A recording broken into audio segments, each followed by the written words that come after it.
Olá, pessoal, tudo bem com vocês? Eu sou o André e é um prazer ter vocês aqui nesse momento, nos assistindo, e a você também que está aí nos acompanhando no YouTube e nos ouvindo pelo Spotify.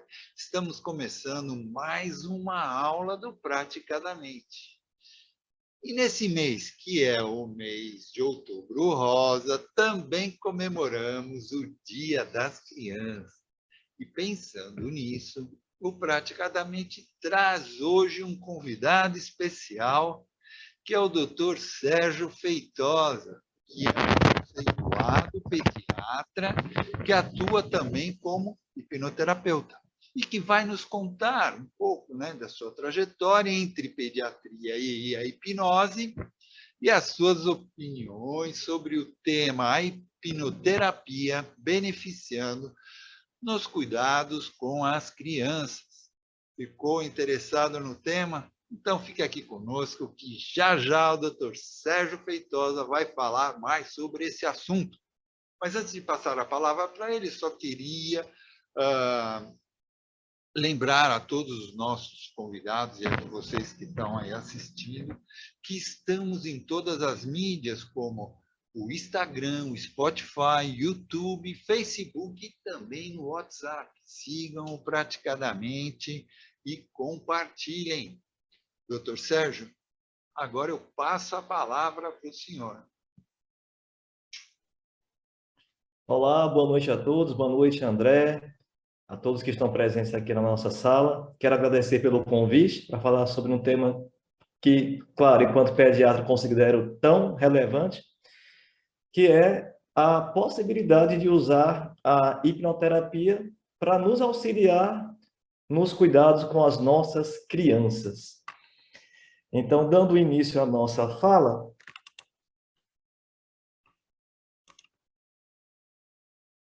eu sou o Sérgio Feitosa, eu sou pediatra, eu sou hipnoterapeuta, sou pai de 3 filhos, e eu queria começar compartilhando com vocês um pouco da minha trajetória. A minha trajetória profissional se confunde bastante com a minha trajetória pessoal, e a busca pelo autoconhecimento, algo que veio se tornar bastante necessário no transcorrer da minha vida, veio me sensibilizar a ajudar as pessoas com as quais eu convivo, seja no âmbito familiar, no âmbito social e também no âmbito profissional, a investir nessa busca, a investir no mesmo.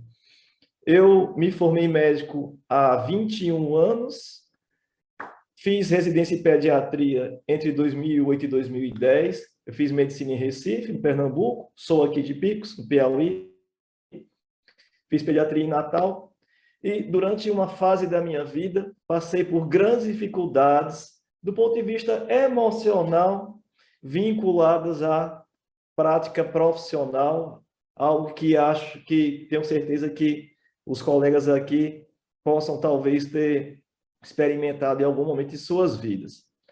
Então, nessa busca por mais equilíbrio, por uma vida mais tranquila, mais acertada, mais assertiva, eu culminei há 2 anos fazendo uma formação em hipnoterapia e, nesse momento, aqui estamos para falar a respeito. É bom que a gente comece dando um zoom out em relação à saúde mental no nosso Brasil.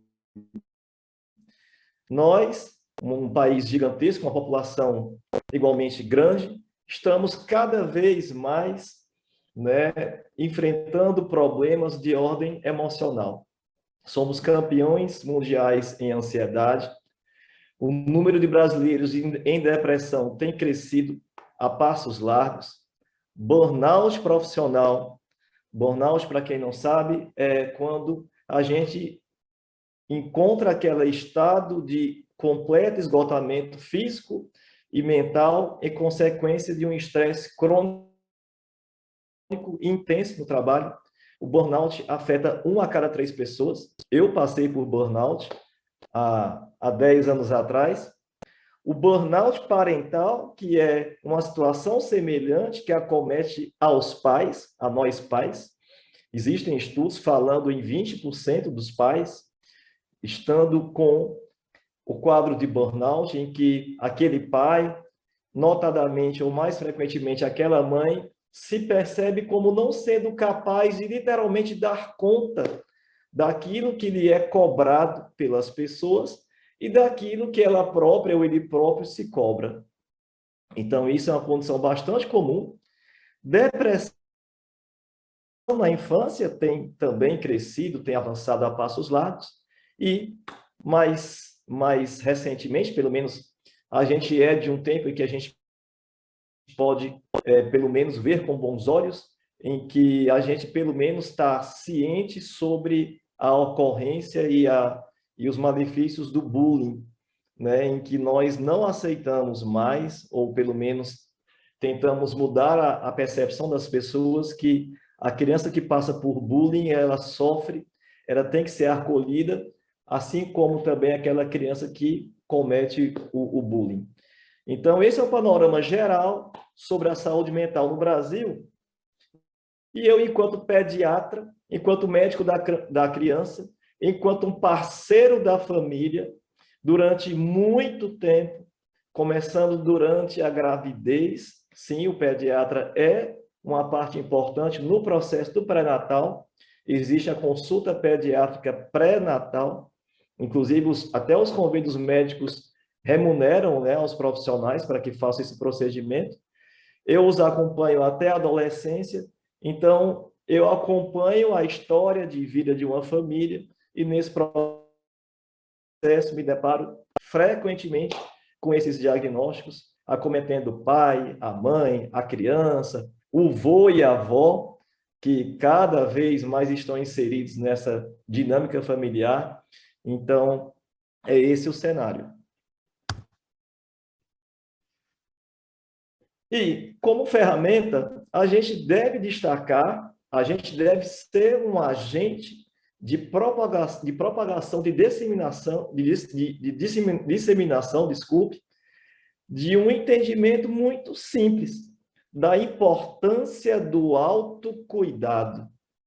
O que eu mais vejo, meus amigos, na prática enquanto pediatra, é pai e mãe praticarem a autonegligência.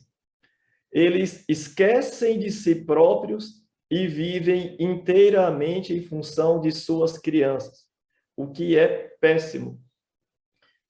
Busco, a cada dia, junto a eles, abrir os seus olhos, clarear as suas mentes, para que abandonem essa prática e passem a olhar para si próprios com mais atenção e cuidado. Então, nesse processo, se conhecer é um passo inicial relevantíssimo, uma vez que a criatura pai, a criatura mãe, já começa o processo de autoconhecimento, ele vai naturalmente entender que tem que se autopreservar emocionalmente. Ele tem que tomar cuidado com aquilo que entra na sua mente, com aquilo que ele vê, com aquilo que ele escuta, com aquilo que ele consome na mídia tradicional, com aquilo que ele consome na rede social. Estamos aqui agora usando-as para levar informação de qualidade. Então, esse pai e essa mãe, eles precisam ser despertados para que isso seja colocado em prática. Porque nesse tempo de internet para nós, o Brasil vai fazer 30 anos que ela está aqui para a gente. De uns tempos para cá, banda larga, rede social. A gente tem as informações do mundo inteiro acessíveis, o que é ótimo. Agora que nós usemos de maneira assertiva, constante, os nossos filtros. Temos que saber filtrar. Se nós não filtrarmos, nós vamos ficar doentes. Simples assim. Então, nesse sentido, as pessoas precisam estar atentas à necessidade de preservar, de se blindar, de se proteger emocionalmente. Nós, terapeutas, as pessoas que estão junto às famílias, têm que ter um olhar atento para que possam dar suporte, dar atenção, acolher, dar ouvidos, aconselhar, compartilhar vivências e experiências, objetivando cuidar desses cuidadores. Cuidar desses cuidadores. Eles estão precisando cada vez mais. Eles estão precisando cada vez mais. Recentemente passamos por uma pandemia. Na verdade, oficialmente, até estamos inseridos nesse processo ainda, apesar de que com uma realidade bem mais animadora, principalmente em relação à disponibilidade de vacinas, mas fomos muito exauridos do ponto de vista emocional enquanto cuidadores. Nós, pais, ficamos muito massacrados, essa é a palavra, numa condição de isolamento social, de criança assistindo aula dentro de casa e de trabalhar em casa. Então, isso estressou muito emocionalmente as pessoas e cada vez mais eles estão precisando de também ser cuidados. E, claro, cuidar de quem só pode ser cuidado, cuidar da criança.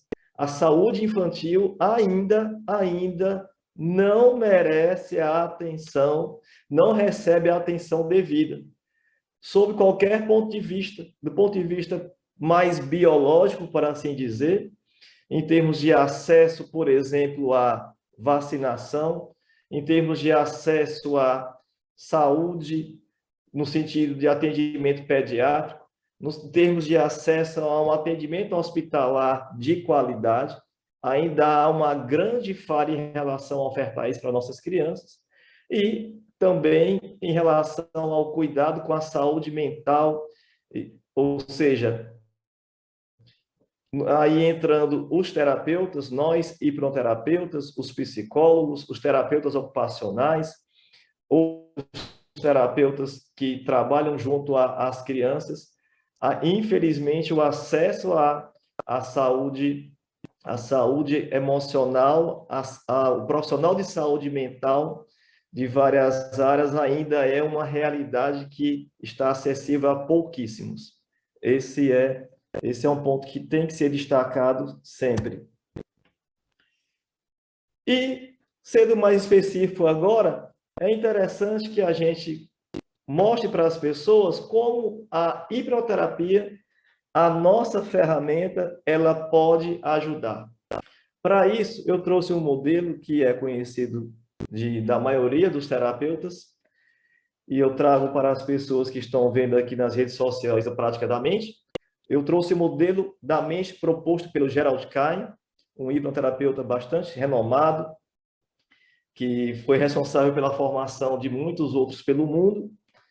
O Instituto de Hipnoterapia que ele criou está presente em vários países do mundo, e minha formação ocorreu lá, na Omni, e o modelo teórico proposto pelo Gerald Kahn, ele é bem simples de entender.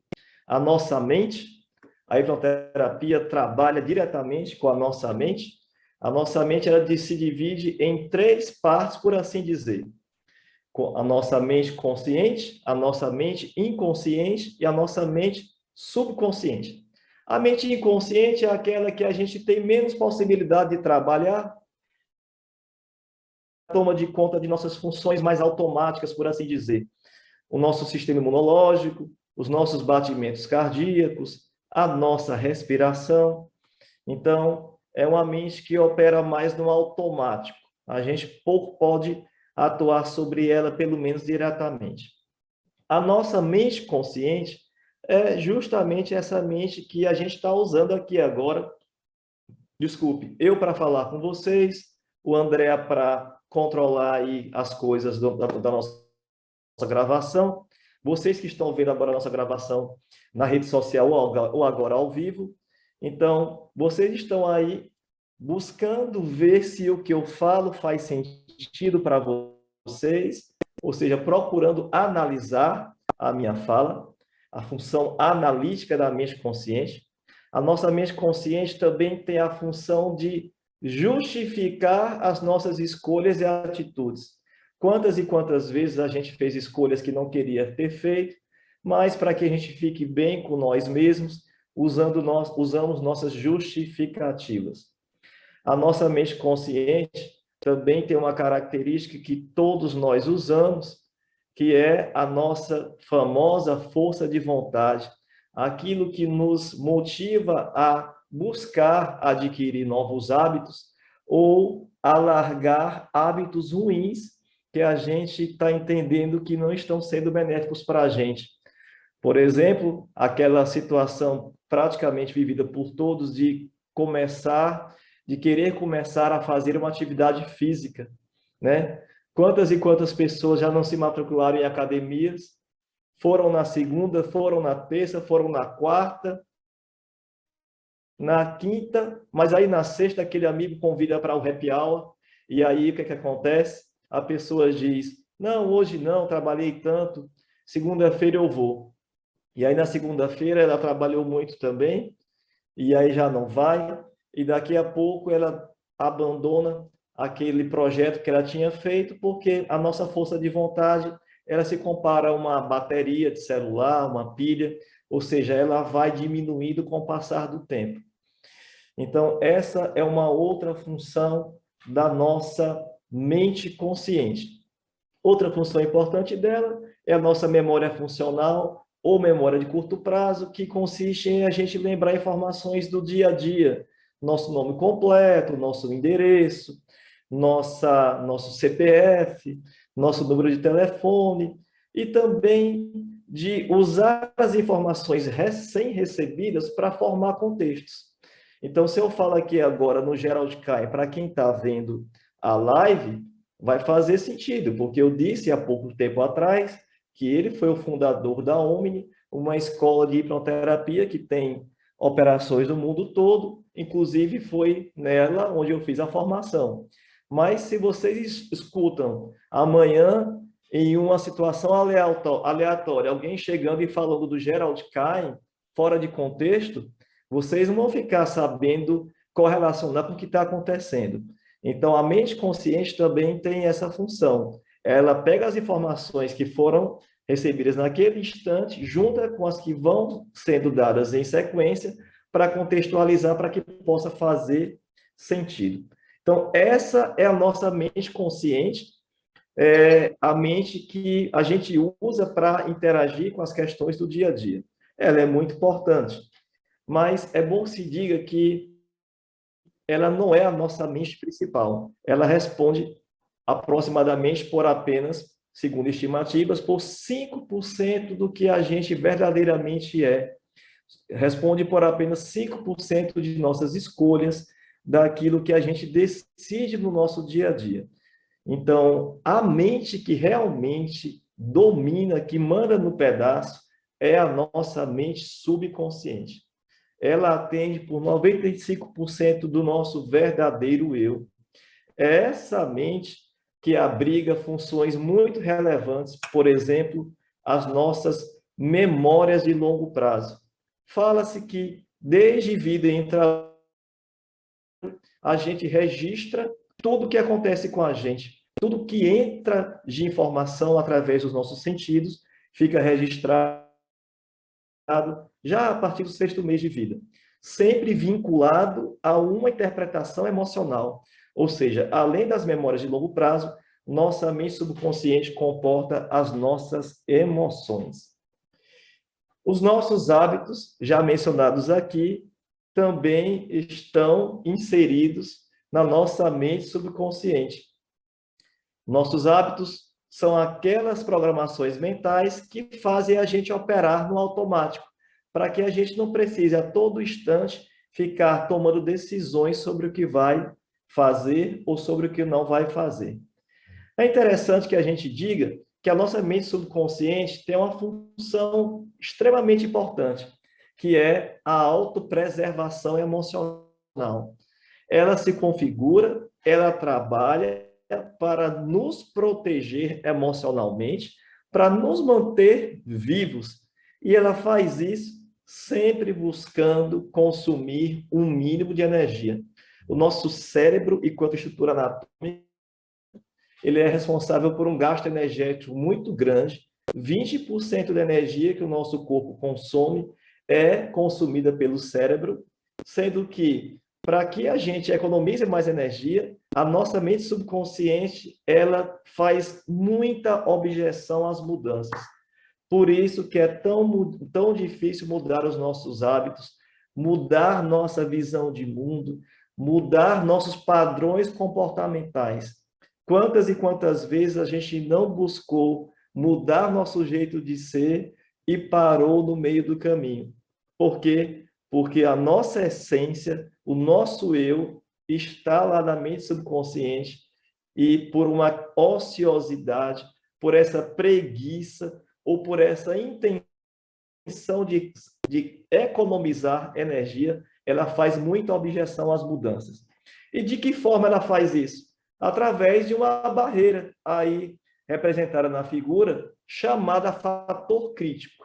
É uma função da mente consciente que simplesmente não deixa entrar na mente subconsciente qualquer informação que seja diferente do que já está nela armazenada, para que as mudanças não sejam implementadas, porque, lembrem-se, e eu reforço, ela faz todo o trabalho possível para não mudar. Então, essa é a nossa mente subconsciente.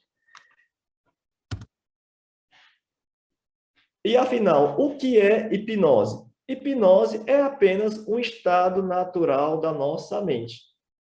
Conceitualmente, dizemos que a hipnose, todas as vezes em que uma sugestão dribla o fator crítico mencionado lá da mente consciente,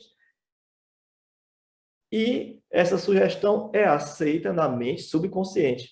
Exemplo prático do nosso dia a dia, muito famoso, e acho que é o melhor exemplo para ser dado. Todo mundo já se deparou na situação de estar vendo um filme e se emocionar com uma cena, com uma sequência que traz uma carga emocional mais forte. É ficção, estamos sabendo, mas quantas e quantas vezes as lágrimas rolaram, ou para aqueles que não se permitem chorar, as pessoas tiveram que engolir o choro, que é uma besteira, né? Mas sabendo que é ficção, ou seja, a sugestão, aquela sequência de fatos, de imagens, aquela música, né? Aquela fala daqueles personagens, mesmo sendo ficção, aquilo foi aceito pela nossa mente subconsciente, atingiu nossas emoções, lembre-se, emoções estão na mente subconsciente, e nós nos emocionamos e, inclusive, muitas vezes manifestamos a emoção através do choro. Isso por si só já é uma hipnose. Então, a hipnose é um estado natural da nossa mente, pura e simplesmente. E toda hipnose, na verdade, ela é uma auto-hipnose, ou seja, eu posso, se eu não quiser passar pelo processo de hipnose, eu simplesmente não passo, eu desligo a TV, ou numa hipnoterapia, que é usar o mecanismo da hipnose para tratar questões emocionais e ou físicas, eu posso simplesmente não aceitar e não ser e não passar pela hipnose. Bem, se a pessoa procura um terapeuta buscando tratar qualquer questão emocional e ou física, ou melhorar uma performance em uma atividade profissional ou esportiva, uma coisa não pode faltar: uma atitude mental adequada. Durante o processo, durante a conversa com o terapeuta, uma conversa prévia, durante a terapia em si, como é que a pessoa que busca a transformação deve ouvir aquilo que está sendo dito. Gostei do que ouvi e sei que isso vai fazer bem para mim. Até porque eu vou fazer tudo o que está ao meu alcance para que isso aconteça. Essa é a atitude mental que é necessária para grandes chances de sucesso com a hipnoterapia. Sem isso, nada acontece. Não tem resultado. É basicamente isso que tem que existir. Nesse processo, o hipnoterapeuta, ele mostra para o paciente, para o cliente, a sua competência, ele se mostra enquanto sendo um profissional ético, ele mostra profissionalismo, ele mostra comprometimento, disponibilidade, disposição para ajudar, e o terapeuta e o cliente, o paciente, ele vai dar a contrapartida dele, aceitando aquelas sugestões e seguindo as instruções literalmente à risca. É um trabalho que se faz a quatro mãos. E, ressaltando, não pode ter dúvida, não pode ter medo. Quem vai passar pela hipnoterapia não pode ter medo, não pode ter medo de contar segredo. Aliás, não é para existir segredo entre a dupla, entre quem busca o atendimento e quem está tratando, terapeutizando. Não pode ter medo de ficar preso na hipnose. Ninguém fica preso no estado de hipnose. Não pode ter medo de ser controlado. A hipnose não é um poder. Quando do processo, a pessoa, se quiser interromper uma sessão de hipnoterapia, pode simplesmente dizer que não quer mais, pedir licença, se levantar e ir para a sua casa. Então, há de ter total confiança, zero dúvidas e zero medos. E assim, o resultado positivo tem grande chance de acontecer.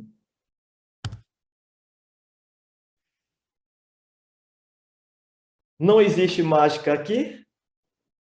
Então, é muito importante que haja comprometimento, haja uma sintonia plena, fina e ajustada entre as partes.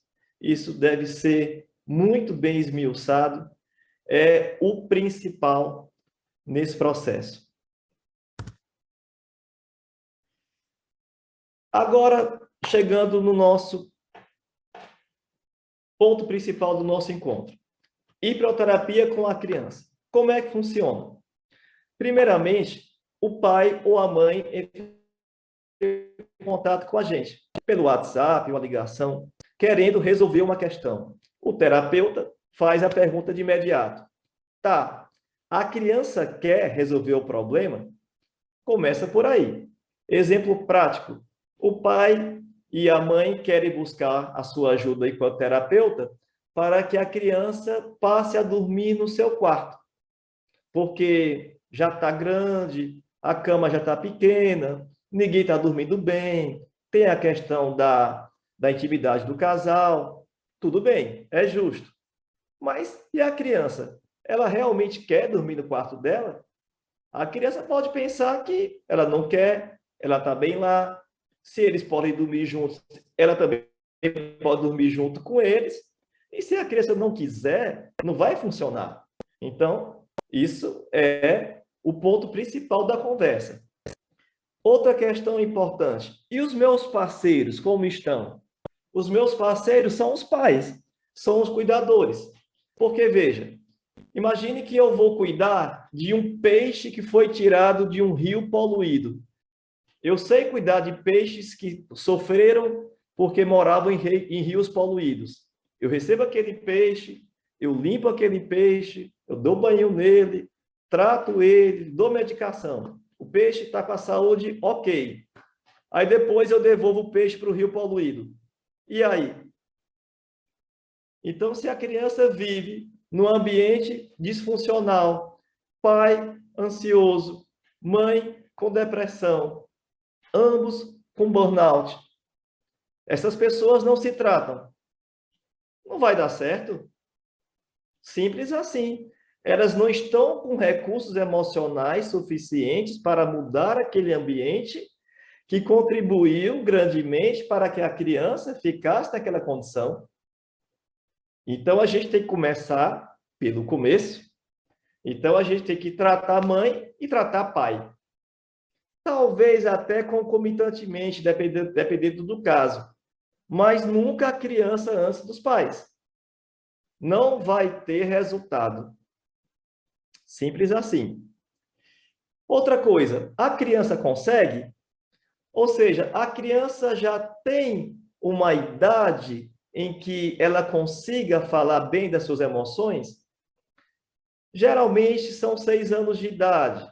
Pode variar. Talvez uma criancinha com 5 anos, um pouquinho mais madura, ela consiga falar bem sobre suas emoções.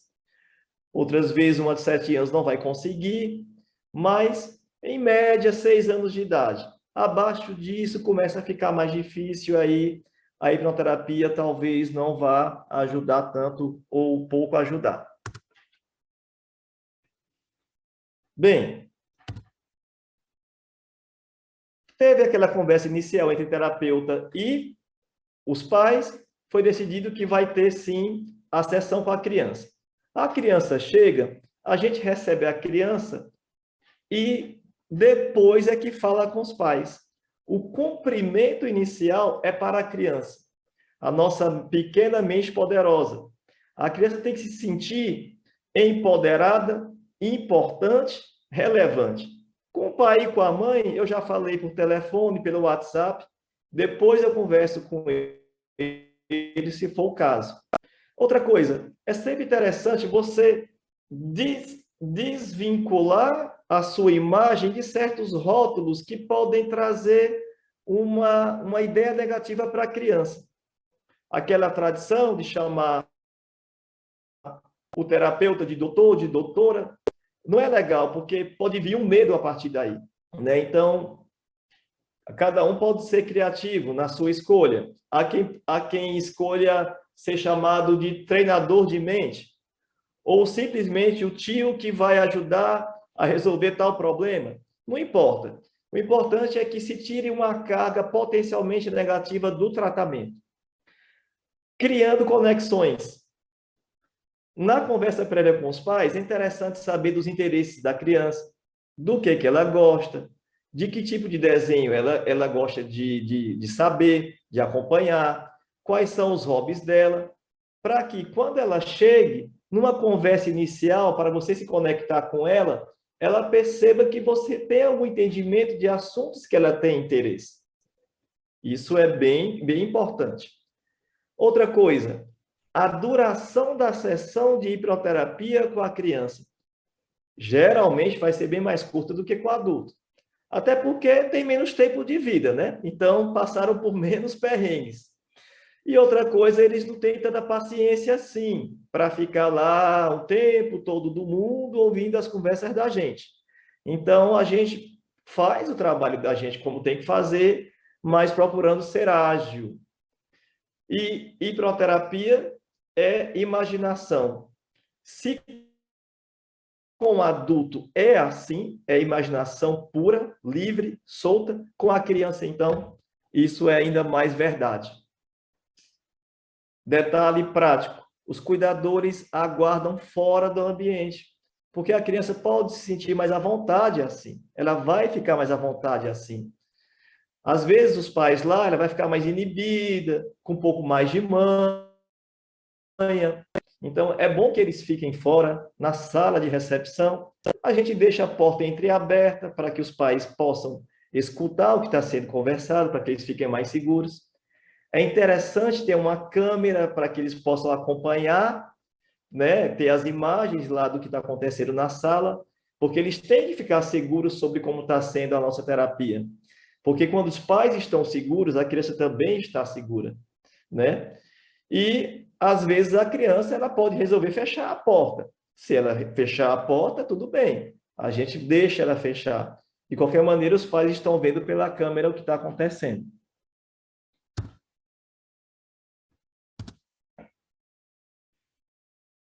E o processo de terapia em si? Existem inúmeras técnicas diferentes, né? Várias delas usam a estrutura do metapadrão desenvolvida pelo John Overdorf, que basicamente consiste em quê?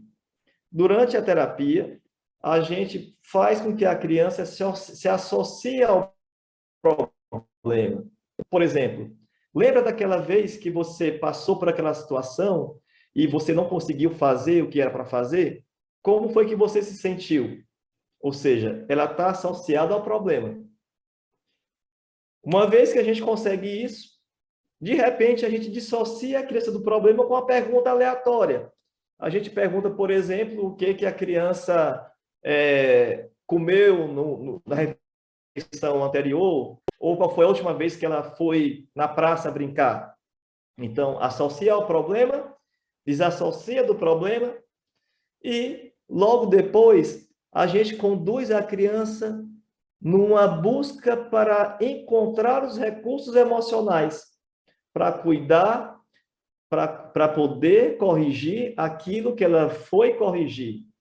Por exemplo, imagine-se se você tivesse naquela situação e se você tivesse, o que você gostaria de ter, de ser aí para poder passar por aquela situação de dificuldade de uma melhor maneira? Por exemplo, a criança não consegue apresentar um trabalho na sala de aula. O que você precisaria para poder conseguir apresentar esse trabalho na sala de aula? Ela vai dizer, eu gostaria de ter coragem, de não ter inibição, de ser mais desinibida. Ela vai dizer lá com as palavrinhas dela. Aí você sugere que ela se imagine sentindo isso.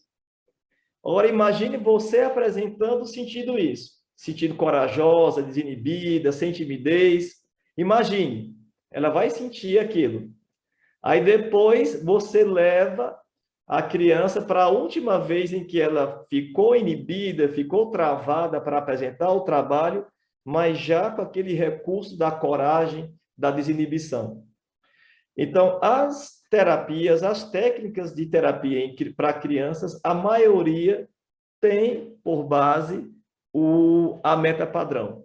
Aí vai depender muito da criatividade do terapeuta, uma vez com a criança, ele pode usar modelos prontos ou adaptar.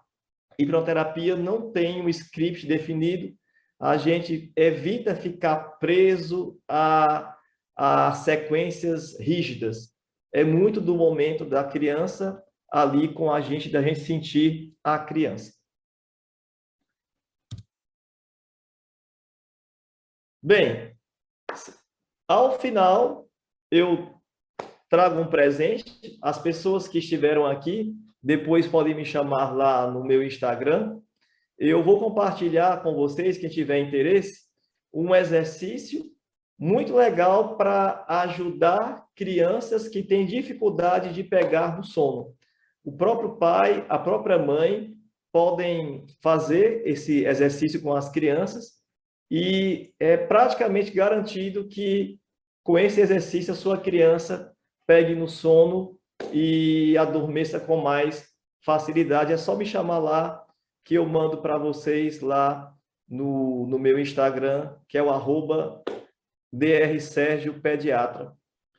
E o pessoal também, eu vou deixar também com o pessoal aqui do Prática da Mente. Então, muito obrigado a vocês pela atenção e estou à disposição para as dúvidas. Legal, eu até tinha posto aqui no chat, doutor. Aliás, postei para os nossos pessoal aqui que, se quiser fazer perguntas, para deixar para o fim. E já temos aqui umas 2, 3 perguntas, mas eu quero só explicar para o senhor que, antes da gente finalizar, eu vou pedir para o senhor depois passar as suas redes sociais, fazer um merchan a respeito das suas redes e sobre o senhor mesmo, tá? Então, vamos lá. Primeiro, aqui a Marcinha, ela perguntou, crianças de lares de adoção têm demandas que muitas vezes não é de conhecimento dos cuidadores. A hipnoterapia pode ser útil, a princípio o mais grave seria o abandono, né? Senhor, isso. Márcia, obrigado pela pergunta. Pode ser útil sim, porque temos condições de trabalhar a autoestima da criança. Temos condições de dar ferramentas e recursos para elas, para que elas possam se sentir mais empoderadas. E num lar que acolhe crianças que estão em situação de abandono, por certo, existem aqueles cuidadores, e numa condição como essa, é extremamente relevante que essas pessoas sejam chamadas para que, uma vez, em conversa com o terapeuta, elas encontrem a melhor maneira de acolher essas crianças.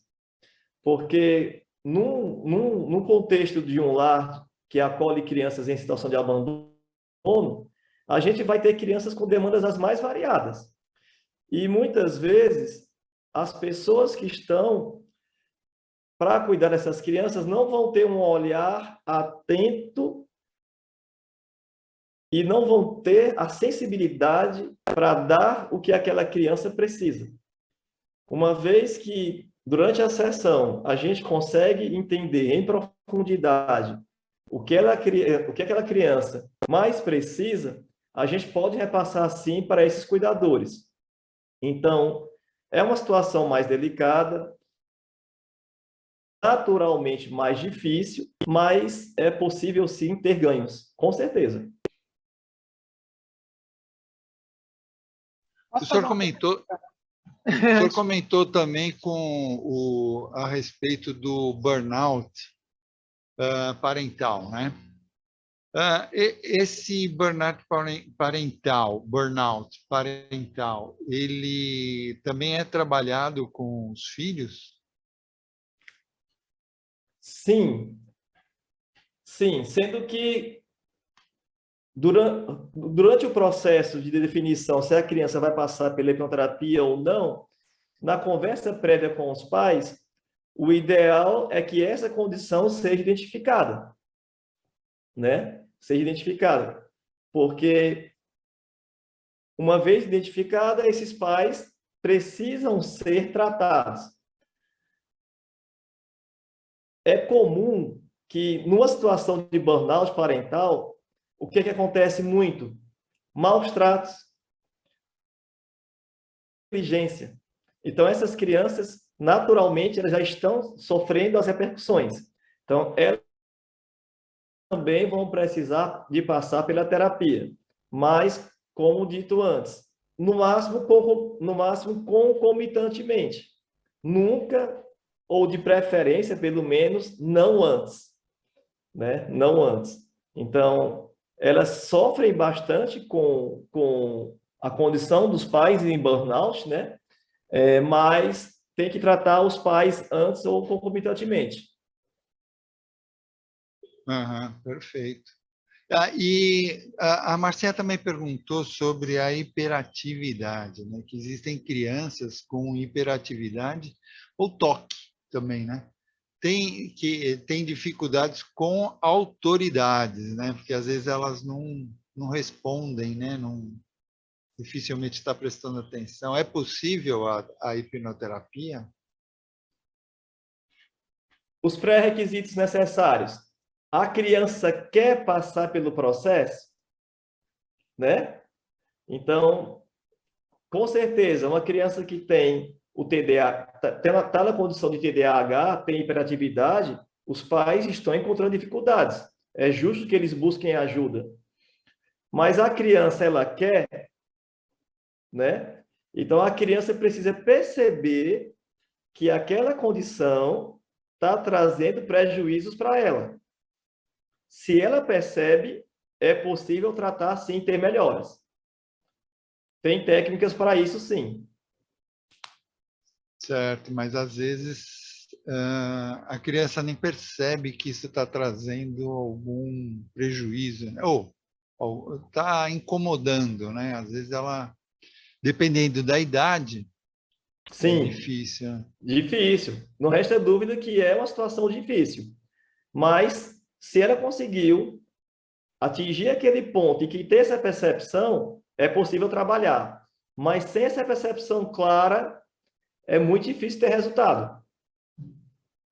E com atraso de aprendizado, a criança que que já tem um pouco de atraso, né? Não tem essa facilidade, elas conseguem ter, na sua opinião, elas têm um aproveitamento na terapia? Ela tem atraso de aprendizagem, mas ela consegue, ela sofre com isso, provavelmente. Ela queria que isso fosse diferente. Ela consegue expressar minimamente, ter percepção mínima, clara, e expressar minimamente o seu sofrimento emocional com essa condição. É possível. É possível trabalhar assim. Tá. Principalmente focando na autoestima. Sim, é verdade. É E, interessante, Andréa e pessoal, a gente jogar a luz numa questão importante. Muitas vezes, provavelmente, a maioria das vezes, a hipnoterapia vai fazer parte de um trabalho multiprofissional, né? Multiprofissional. Muitas vezes a gente vai trabalhar sozinho com a família, sempre com a família, só que outras tantas vezes a gente vai precisar de apoio de outros profissionais, né? Porque vai ter aquela criança que vai ter necessidade da medicação, vai ter aquela criança que vai ter necessidade de um olhar de um fonoaudiólogo para ter uma avaliação adequada. Vai ter aquela criança que vai ter necessidade de um terapeuta ocupacional, né? Então, assim, a hipnoterapia, em alguns contextos, ela vai ajudar muito e se fizer parte de um cenário em que ela está junto com outros profissionais, ela pode ajudar ainda mais. verdade, é. E tem outra pergunta aqui. Marcinha. Qual a sua opinião sobre o Sleep Talk para criança? É interessante, é muito benéfico, é um momento em que a criança está mais susceptível a receber sugestões. Nós, enquanto pais, somos as principais figuras de autoridade. Como foi dito no começo de nosso encontro, a nossa mente subconsciente ela tem uma resistência para aceitar sugestões novas, porém, na infância, as programações mentais, comportamentais, elas estão se formando e aquele fator crítico que inibe a entrada dessas sugestões ainda não está tão eficiente. E se uma figura de autoridade para a criança, ela é proativa em dar sugestões positivas, isso se torna muito poderoso. Pai, mãe, adulto, de que seja referência para essa criança. E no final do dia, ali, já pela hora de dormir, é uma situação muito favorável para isso. Todo pai, toda mãe deveria praticar com seu filho e com sua filha. É muito valoroso. Certo. Tem uma pergunta aqui. O senhor sabe se a criança ou pais que usam a Ritalina ajuda ou atrapalha na consulta? Mas aí é a criança ou os pais, né? Assim, já é uma condição em que já foge um pouco da minha competência, porque eu não prescrevo, eu sou pediatra, não sou neuropediatra, até poderia prescrever, mas eu prefiro que a indicação ou não dessa medicação fique a cargo do neuropediatra ou psiquiatra infantil. Bem, se você considerar que a indicação do medicamento foi assertiva, pode acontecer de, às vezes, ter sido indicado e não ter sido a melhor opção, sim, isso pode acontecer, mas se ela foi assertiva, o entendimento é que aquela criança ela vai ter mais probabilidade de ter resultado positivo durante o processo de ir para uma terapia. Aham, certo. Na realidade, eu já teve uma criança que eu conheci, assim, de pessoas que, na realidade, não eram conhecidas, né? Mas a criança, ela se mutilava. Às vezes, ela mutilava no sentido, arrancava pelos, a sobrancelha. Quando você ia ver, ela não tinha sobrancelha nenhuma. E aí eu até não conhecia o pessoal, né? Mas depois acabei perguntando se a criança ela tinha algum problema. Na realidade, eles falaram que eram de pais separados, né? Então aí já pode ter alguma coisa, né? Isso o senhor já teve algum caso desse de mutilação? Alguma coisa nesse sentido? Com criança ainda não. Já tive com adultos, mas com criança ainda não. Mas com adultos já tive, já tratei. Interessante. A maioria das suas consultas da terapia, ela é mais online ou é presencial? Até esse momento, exclusivamente presencial. Eu não tenho atendimento online. Talvez adiante seja uma modalidade de atendimento que eu passe a oferecer também, mas hoje, até hoje, apenas presencial. Especialmente para criança. Às vezes eu acho que o Sim, online talvez seja um pouco mais difícil, né? principalmente as crianças mais novinhas, né? Crianças maiores ou adolescentes, eu acredito que poderia ajudar sim, mas para as mais novinhas, fica mais difícil, assim, que a gente as mantenha de frente para a câmera, né, ali por um tempo necessário, né? Mas eu penso sempre assim, depende muito de cada contexto. Para quem tem acesso, porque o nosso país ele é continental, a pessoa às vezes mora numa condição de difícil acesso para poder encontrar um terapeuta presencialmente, mora na zona rural, no interior, né, fazenda, no norte, no centro-oeste, tem muito disso, né? E o deslocamento nem sempre é tão assim factível, né? E o online ele pode ajudar. Se você se você for comparar com presencial, o mesmo terapeuta online e presencial, há uma assim, claro que depende do terapeuta, mas talvez para muitos terapeutas ele vai conseguir, junto com o cliente, ter um resultado melhor presencial do que o online. Mas não que o online seja pouca coisa, né? Não que ela seja pouca coisa. Então, assim, se a pessoa tem a opção de ir online ou presencial, o aconselhamento é que faça presencial, né? Mas, se pelas circunstâncias geográficas e é muito difícil, o acesso é muito difícil mesmo, então pode-se tentar um online, sim. É interessante, porque eu acho que até por causa dessa pandemia que tivemos aí, uma coisa que eu acho que veio para ficar, seria essa prática do online.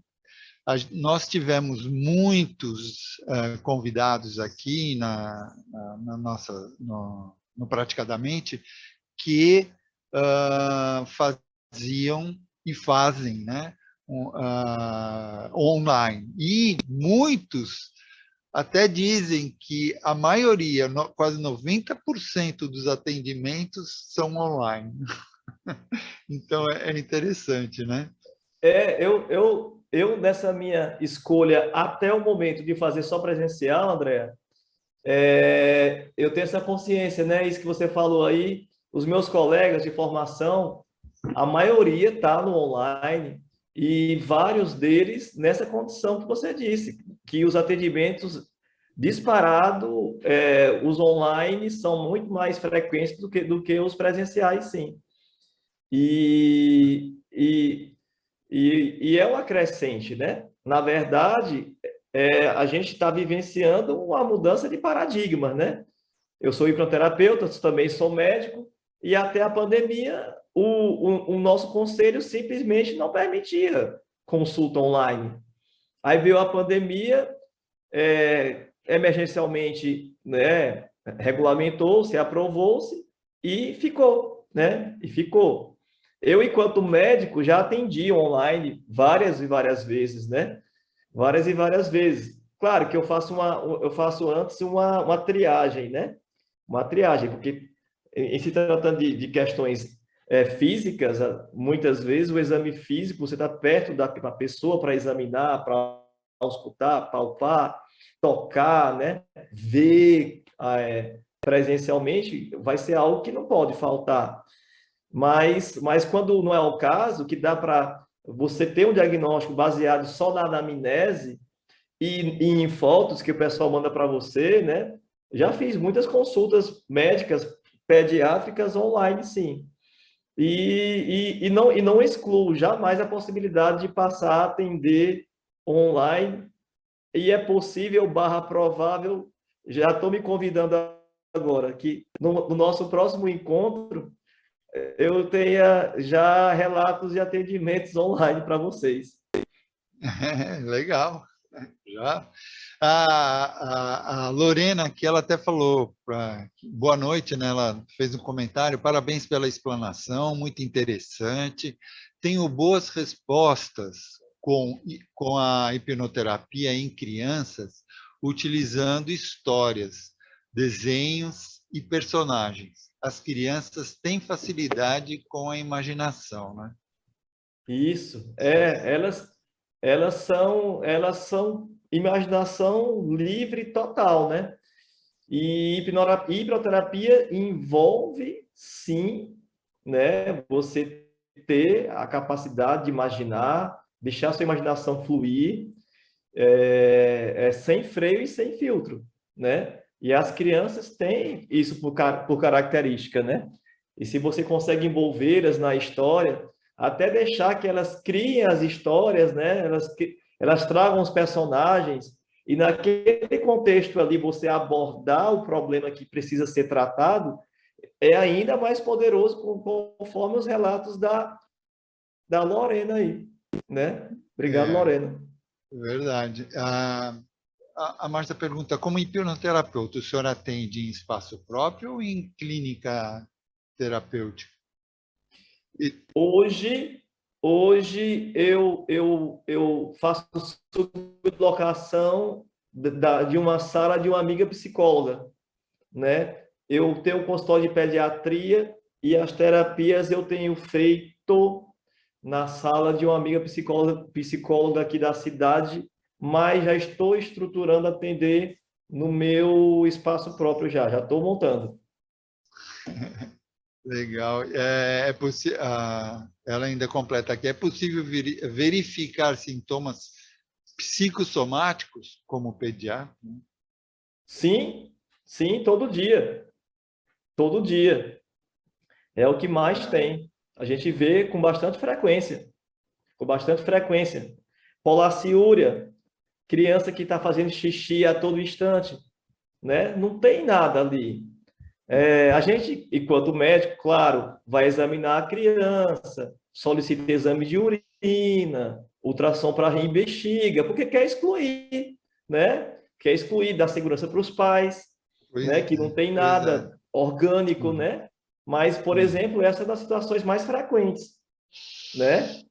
Bruxismo, né? Uhum. Bruxismo também, bem frequente, né?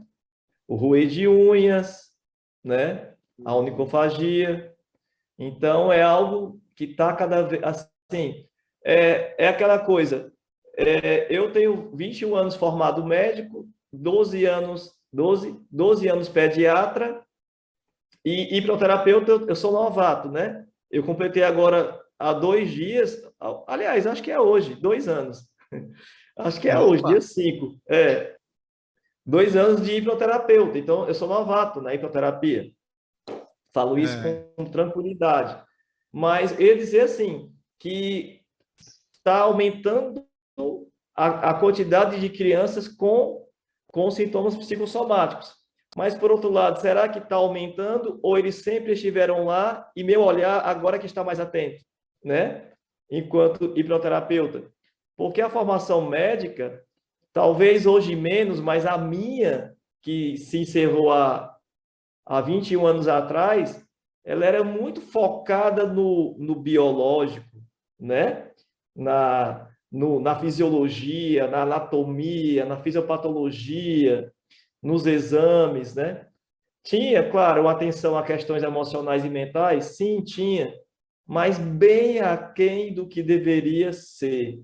Muito aquém mesmo, né? Então, talvez essas crianças com essas questões psicossomáticas sempre estiveram lá e eu não tinha a sensibilidade necessária para notar conforme tenho notado hoje. Notava, mas não tão frequentemente como hoje.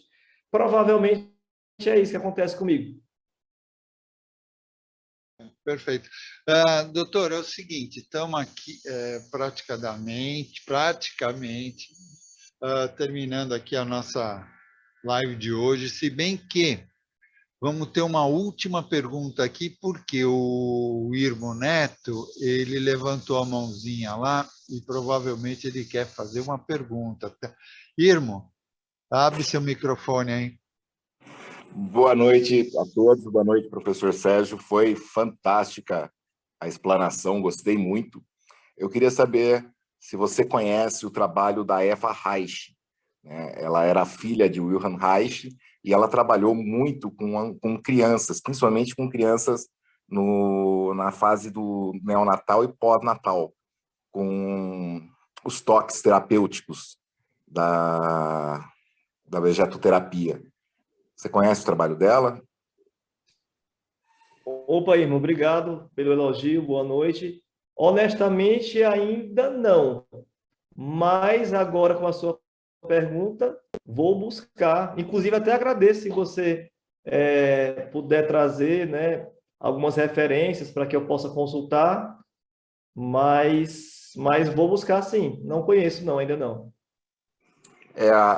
O trabalho da Eva Reich é muito interessante porque ela trabalhou com crianças, né? E ela descobriu o encouraçamento nas crianças, já quando nascem, né? Então, é um trabalho que ela faz de desbloqueio via massagem dos olhos, da boca, que é essa parte do bruxismo, né, que você estava falando, é um toque que dá no rosto da criança, principalmente na boca, que você vai destravando isso, né? Então, ela até desenvolveu uma técnica chamada técnica borboleta, que é porque a massagem haitiana é mais dolorida, né? E a técnica da borboleta foi feita exatamente para a criança, né? Para a criança não sofrer. Então, tem integração do corpo, é muito bacana o trabalho dela. Interessante. Pois eu fico aguardando, né, já lhe pedindo aí alguns materiais, se você puder me indicar, agradeço. Passo, passo sim. Obrigado, irmão. É isso aí. Depois a gente bota aqui no chat aqui o Irmo. O Irmo tem bastante conhecimento aí dos raios. Doutor, então, eu vou pedir agora, já que a gente está encerrando, eu vou pedir para o senhor pode fazer o seu merchante aí, passar suas redes sociais, que vai ficar aqui, vai para o YouTube, para o Spotify, e o pessoal vai poder estar, então, conhecendo mais o senhor. E eu vou também deixar depois na descrição, tá, do YouTube, do vídeo, eu vou deixar na nossa descrição, tá? Por favor. Muito obrigado, André. Então, eu estou no Instagram, tenho 2 perfis no Instagram. Um deles é o @Sérgio Hipnoterapeuta e o outro é o Dr. Sérgio Pediatra. Falo sobre pediatria e hipnoterapia em cada um deles. Basicamente, essas são as redes sociais que eu mais atualizo. e estou à disposição a qualquer momento para que quem tiver interesse em perguntar alguma coisa, trocar alguma experiência, relatar, né, uma vivência, apontar um conhecimento, né, que acha interessante. Eu agradeço demais, porque sempre, qualquer contato, qualquer interação que a gente tem com as pessoas, né, são oportunidades de aprender. Quando a gente não sabe, a gente aprende. Quando a gente ensina, a gente aprende. E eu sou uma pessoa que tem uma sede de aprender que não acaba. Só no último dia de vida que vai acabar. Então, espero por vocês lá para a gente interagir e crescer juntos. Ok, perfeito. Então, aqui a gente vamos aqui encerrando, né, pessoal? Estamos encerrando, então, a nossa aula que tivemos hoje aqui, sensacional, né? Muito esclarecedora. Espero que todos tenham gostado. E lembrando a todos que entrem e sigam o Instagram do Praticadamente, que assim vocês irão também receber os comunicados de todas as nossas próximas aulas que vamos ter por aí, tá? Em nome do Praticadamente, agradecemos imensamente ao Dr. Sérgio Feitosa e a todos que estão aqui presentes, e a você também, que está aí nos escutando no Spotify, e a você que está nos assistindo no YouTube. Já deu seu like? Então dê o seu like e colabore para o canal crescer cada vez mais. Isso ajuda a aumentar na comunidade do Praticadamente, e assim mais e mais pessoas irão ter essas informações. Então, vamos nos despedindo e a gente se encontra na nossa próxima aula do Praticadamente. Até lá, pessoal! Tchau, obrigado, pessoal. Boa noite.